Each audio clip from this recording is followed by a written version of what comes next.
political প্রশ্ন ইতিমধ্যে দেখা গেছে যে নির্বাচন বেশি দিন নাই এখানে বিপিএফর হইতে বিজেপি অলপ যোগাযোগ আছে বলে একটা কথা হয়েছে আগ্রামা মহিলার কৈছে যে প্রমোদ বড়ো কান্দি আছে এই বিষয়ে কি কব চাওক হাগ্ৰামা মহিলাৰী ডাঙৰীয়াৰ কথাটো আপোনালোকে খুব ভালকৈ জানে মোতকৈও ভালকৈ জানে তো আৰু এটা কথা জানে আপোনালোকে যে হাগ্ৰামা মহিলাৰী কোৱা কথাবিলাক মোৰ কাণত নপৰে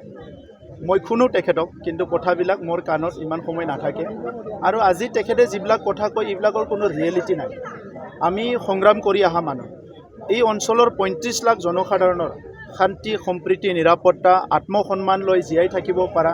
বিভিন্ন স্বাধীনতাৰ পৰা সমাধান নোহোৱা সমস্যাবিলাক সমাধান কৰাৰ কাৰণে আমি ৰাজনীতিত আহিছোঁ এইকাৰণে আমাৰ সেই সময়ৰ শ্লোগানে আছিলে যে পৰিৱৰ্তন দৰকাৰ UPPL চৰকাৰ গতিকে আজি যি পৰিৱৰ্তনটো আমি কৰিছোঁ ইটো লৈ পেলাই ৰাইজেও সন্তুষ্ট হৈছে আমিও সন্তুষ্ট হৈছোঁ যে তেখেতে 17 বছৰত একো কৰিব নোৱাৰি যদি একো সন্তুষ্ট লৈছে আমি ইমান কৰিব পাৰিতো আমি সন্তুষ্ট ল'ব লাগিব